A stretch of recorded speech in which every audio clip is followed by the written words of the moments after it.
Dokter menyambungkan antara rohani ke religiusan dokter dengan semua pencapaian ini? Ya, memang saya yakin saya hanya tangannya saja, saya hanya diberikan talenta untuk melakukan itu, tapi saya tidak pernah diberi hak untuk tahu hasilnya. Jadi sama sekali biar saya udah puluhan ribu kasus saya tangani, satu pun kasus belum pernah bisa saya sembuhkan. Saya tidak pernah bisa menyembuhkan pasien. Kalau pasien yang dilihat kayak tadi, tiba-tiba dari matanya bermasalah, tiba-tiba bisa melihat, dari dia menutup matanya bisa membuka, memangnya saya ngerjakan? Tidak, saya mengerjakan sesuai keilmuan saya yang diberikan yang kuasa.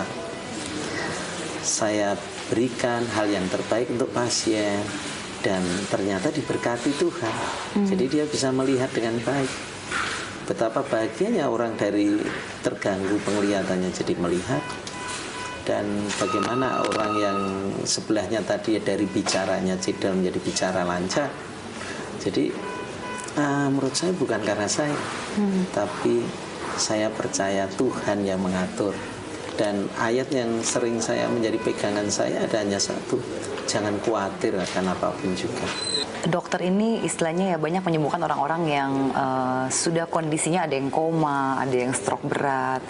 Nah, pertanyaan saya, Dok, jika bukan pejabat, jika bukan orang kaya, apa bisa ketemu dokter? Karena bisa. Pasiennya sehari saya lihat begitu banyak dan katanya sangat bisa.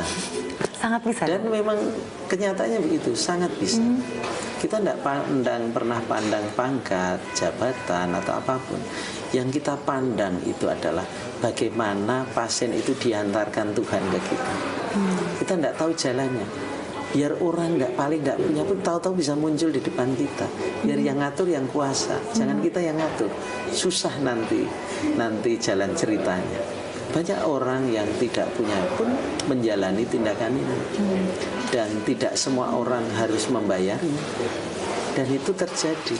iya. Tidak perlu kita buat-buat, harus kita atur, malah berantakan. Biar yang kuasa yang atur. Jadi Tapi dokter percaya berbeda. sekali dengan jalan Tuhan, ya? Iya, saya percaya pada jalan Tuhan. Apapun diserobot orang, ya biar aja. Ternyata dia akan lebih baik hasilnya setelah dia ditunda.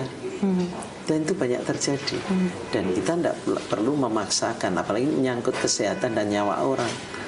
Kita percayakan saja. Nanti ada orang yang ngatur, nanti ada orang yang akan mengurusnya. Kalau tidak, saya bisa menjadi manajemen tukang cukur. Saya sisir sendiri, saya keramasi sendiri, saya potong rambutnya, habis saya blow sendiri. Ya saya paling sehari bisa ngerjakan 2 pasien karena begitu. Tapi karena sudah ada yang ngeblow, sudah ada yang motong, sudah yang ini, saya tinggal ngecek, mulai saja.